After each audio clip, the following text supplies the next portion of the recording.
राधे राधे राधे राधे राधे राधे राधे राधे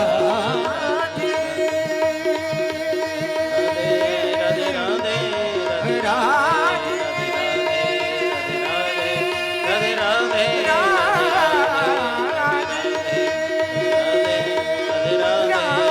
राधे राधे बोलिए वृंदावन बिहारी लाल की जय। आइए अपनी चित्तवृत्तियों को समाहित करें, सावधान मन से गंगा जी के तट पर चलें, जहां राजा परीक्षित श्रापित होकर के राजा थे, श्राप मिला, वो चाहते तो प्रतिक्रिया कर सकते थे, लेकिन भक्त कभी प्रतिक्रिया में नहीं फंसता है। वो चाहते तो महात्मा श्रृंगी को कोई दंड सुना सकते थे, सजा दे सकते थे, दूसरा कोई मार्ग अपना सकते थे, लेकिन बुद्धिमान थे, भक्त थे, घबराए नहीं। सभी समस्याओं का समाधान भौतिक रूप से पूर्ण नहीं हो सकता। धन, सामर्थ्य, पद और प्रतिष्ठा से सभी समस्याओं का समाधान संभव नहीं है। कोई राजा हो और सोचे कि सब समस्याओं का समाधान मेरे राजा होने से ही हो जाएगा, तो संभव नहीं।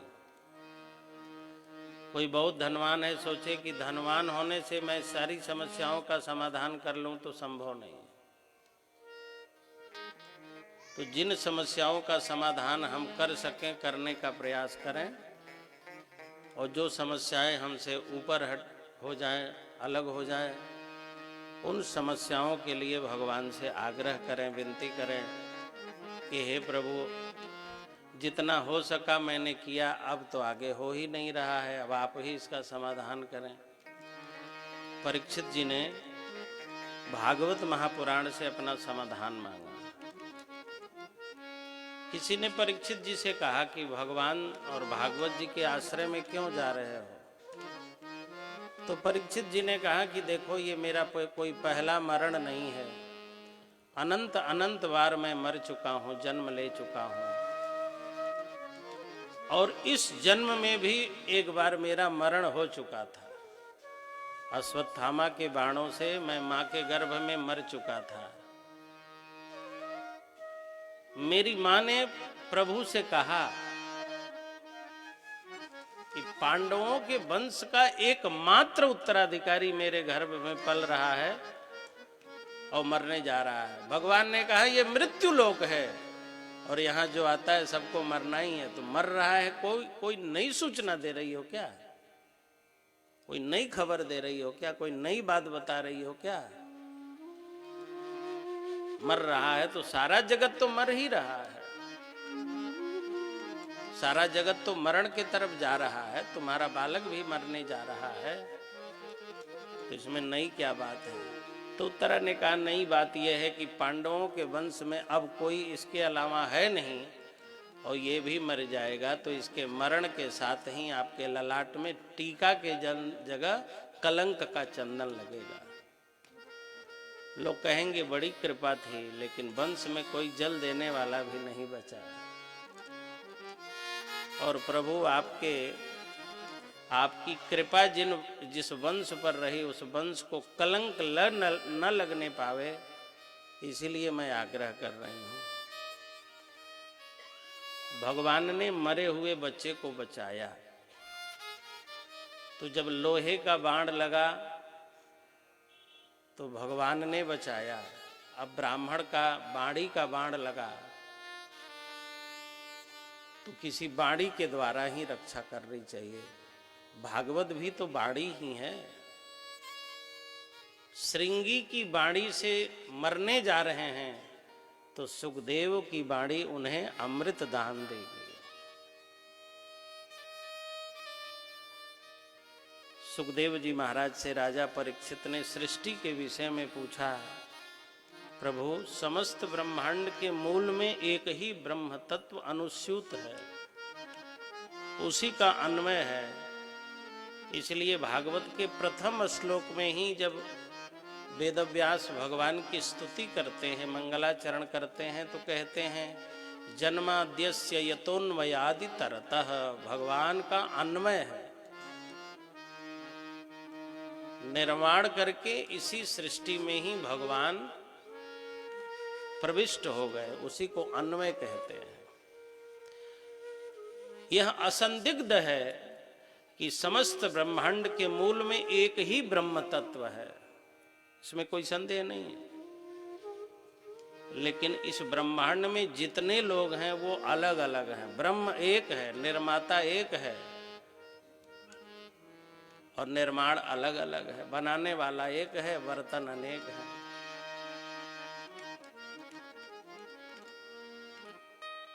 इतनी भिन्नता है, इतना अलग अलग है, इतना भेद है। परमात्मा में कोई भेद नहीं है, वो भेद बुद्धि वाला नहीं है। और सृष्टि में बहुत भेद है, इतना भेद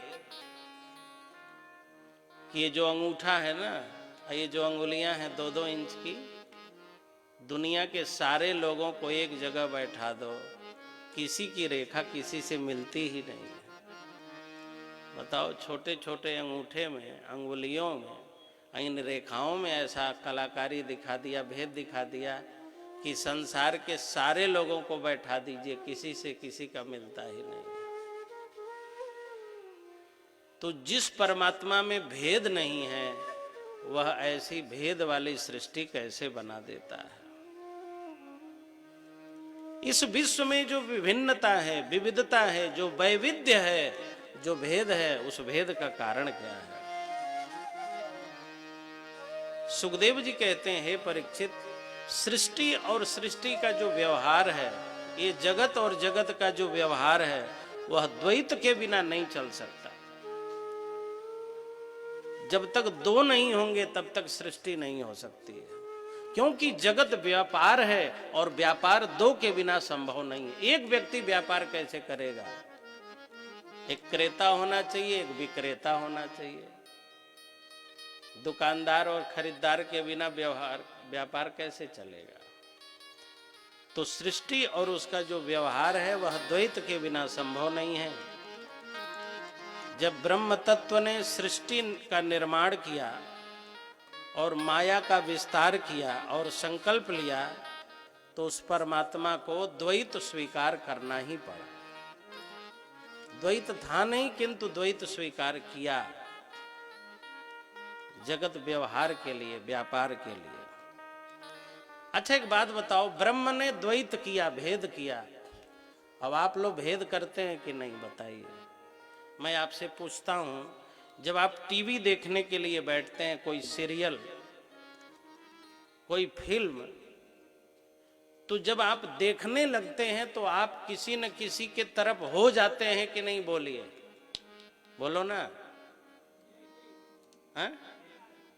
क्या निष्पक्ष रह पाते हैं? इसमें कोई निष्पक्ष हो कि कभी कोई सीरियल देखता हो, टीवी देखता हो, फिल्म देखता हो, तो बताओ कि चाहे हीरो मरे चाहे वो छिन्न पड़े, भवानी की जाए, हमको मतलब नहीं है।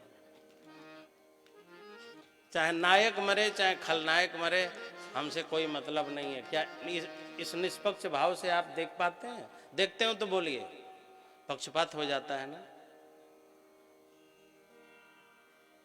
किसी को आप बुरा मान लेते हैं, किसी को अच्छा मान लेते हैं, किसी के समर्थन में हो जाते हैं और किसी के विरोध में, और आप झट से निर्णय देते हैं ये सही है और ये गलत है। हो जाता है कि नहीं? बोलो ना। ये होना भी नहीं चाहिए, होना भी चाहिए। यदि नहीं होगा तो देखने का मजा कहाँ आएगा? यदि आप निष्पक्ष भाव से कोई सीरियल देख रहे हैं, टीवी देख रहे हैं, तो फिर मजा ही नहीं आएगा।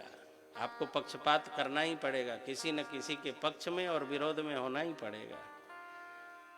लेकिन जब टीवी देख लेते हैं और जब टीवी बंद होती है, तब बाद में समझ में आता है, अरे ये सब तो नाटक रहा। जिसको हम अच्छा कह रहे थे वो अच्छा नहीं है, और जिसको बुरा कह रहे थे वो बुरा नहीं है। ये सब तो नाटक चल रहा था। एक सज्जन बना है, एक गुंडा बना है, न वो गुंडा है न वो सज्जन है, वो सब तो कलाकार है। कलाकार भी कोई गुंडा होता है क्या?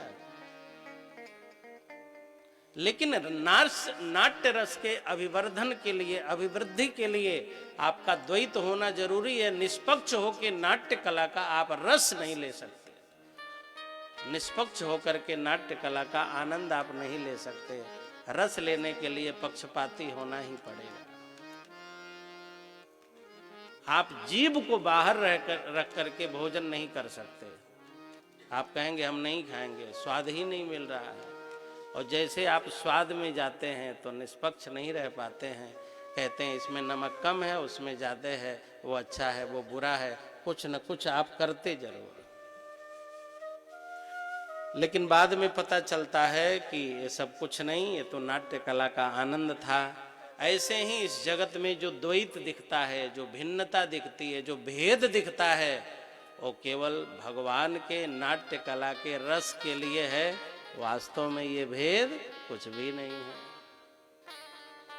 ये तो भगवान के नाटक का आनंद है। भगवान की ये जो सृष्टि है वही नाटक है। इस नाटक में जो भगवान अवतार लेके जो लीला करते हैं वह लीला है, और बाकी सब माया का नाटक है।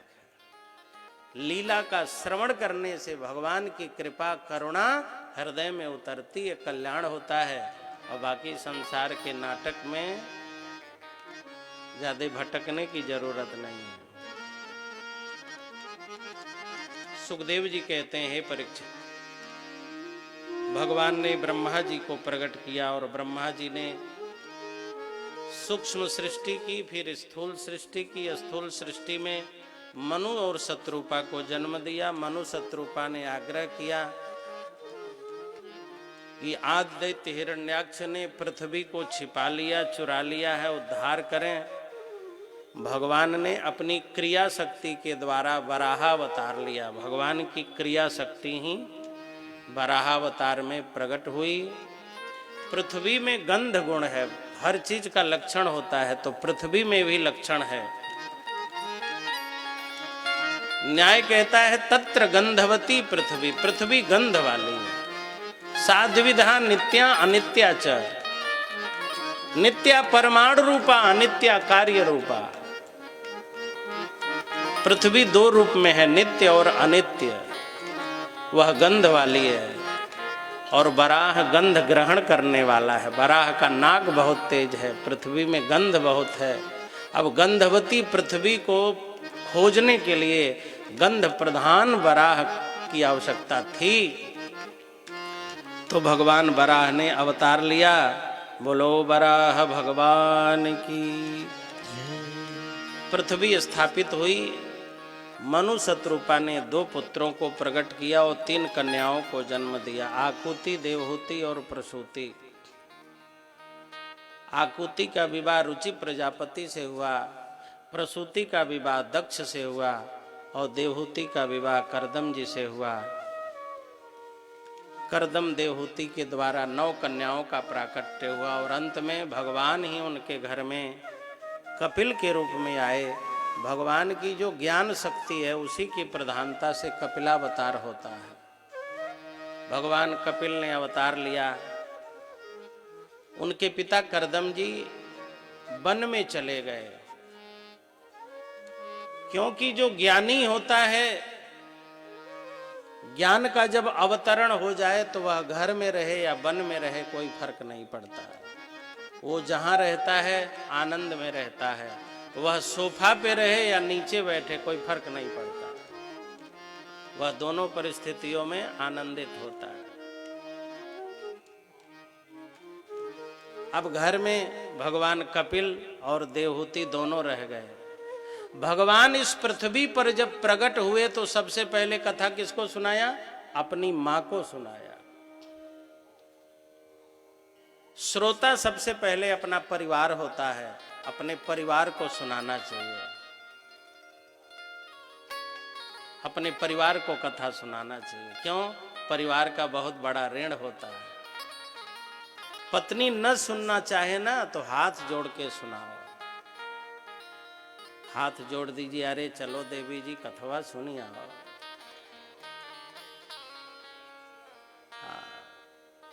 आग्रह करिए, हाथ जोड़िए, विनती करिए, मनाइए, अरे चलो कथा सुनाओ।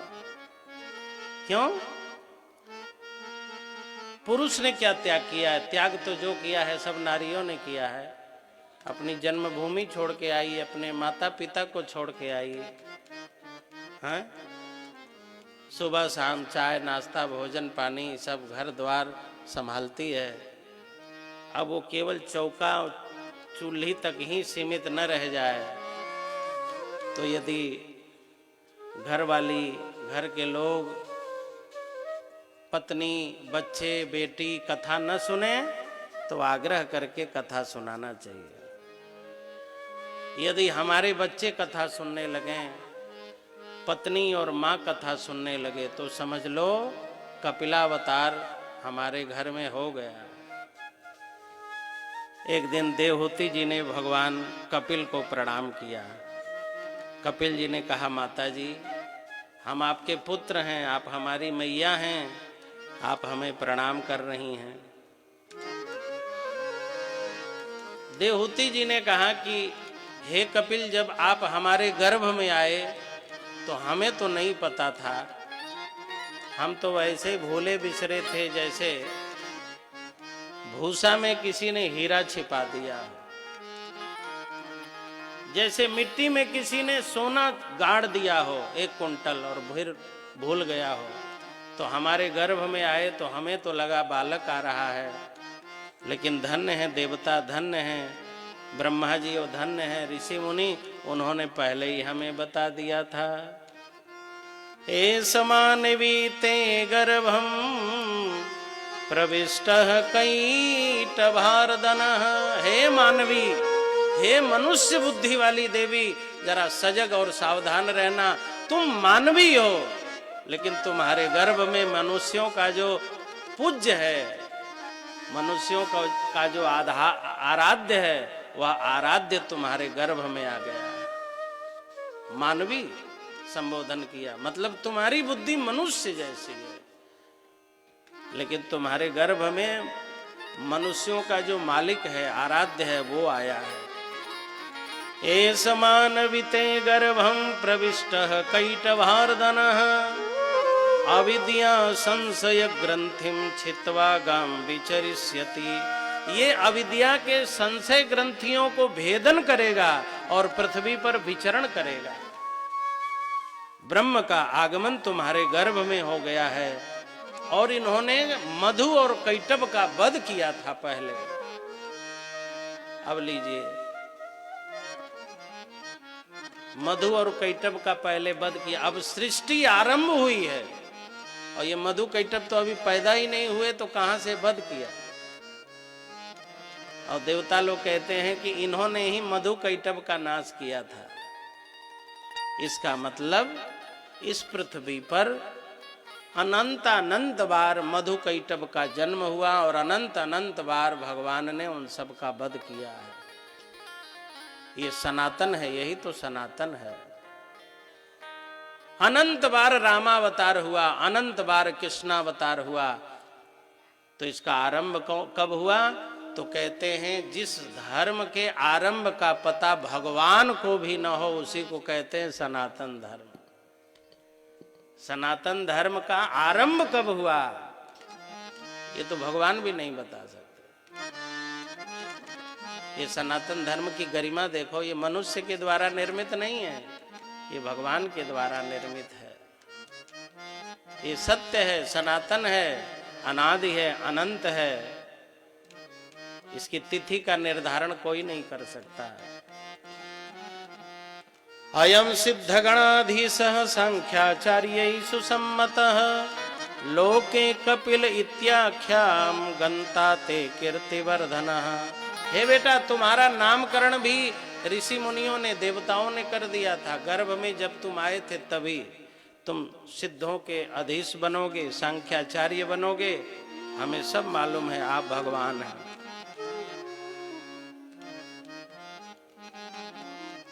अब ये बताओ कि मैंने ऐसा क्या किया है कि मेरे गर्भ से आपका अवतार हुआ है। भगवान जिसके गर्भ में समस्त प्राणियों का वास है, वह परमात्मा जो विराट था, छोटा होके मेरे गर्भ में आया, मैंने ऐसा कौन सा कर्म किया।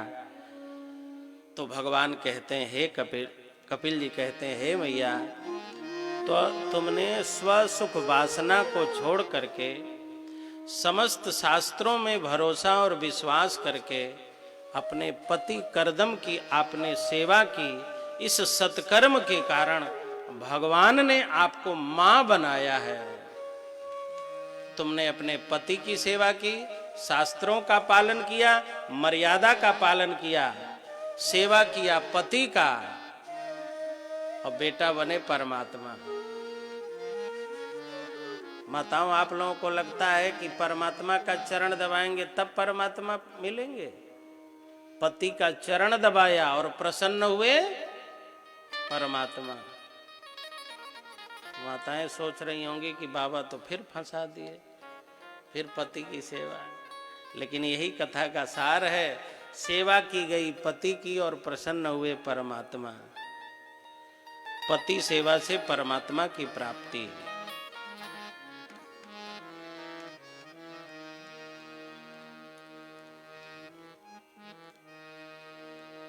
देवहूति जी ने भगवान कपिल से कहा कि हे कपिल, तुम ब्रह्म हो, सब देवी देवताओं ने हमको बता दिया, लेकिन बेटा हृदय की बात अब तुमसे न कहें तो किससे कहें? तुम मेरे बेटे हो, तुमसे क्या छिपा है?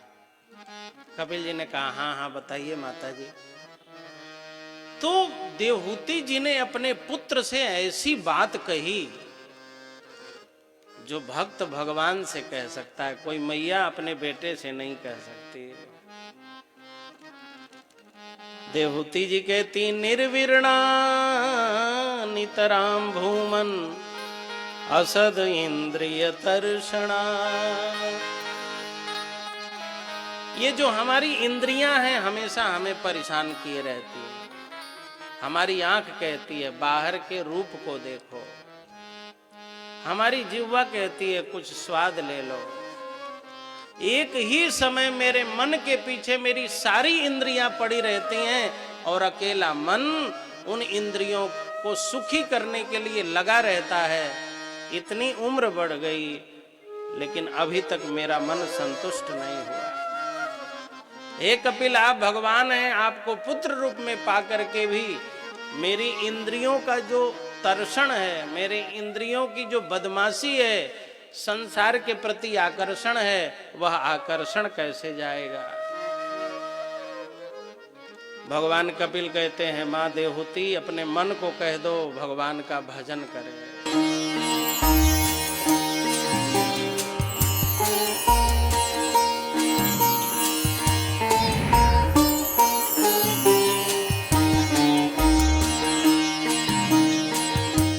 प्रायोजक पेट सफा आयुर्वेदिक चूर्ण, पेट सफा हर रोग दफा।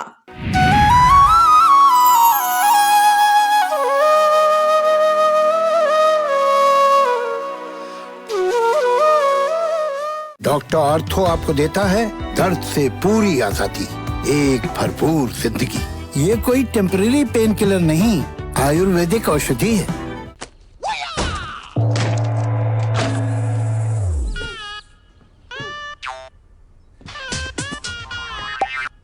फाइटर है? नहीं, टाइटर है।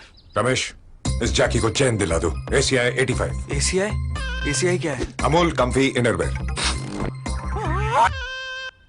Thank you sir. Thank you ACI, यानी Amul comfy innerwear, best fitting वाला ACI। अब रहो कंफी। घुटना, कंधा या कमर, चाहे जैसा हो दर्द, डॉक्टर ऑर्थो आपको देता है दर्द से पूरी आजादी, एक भरपूर जिंदगी। ये कोई टेम्परेरी पेन किलर नहीं,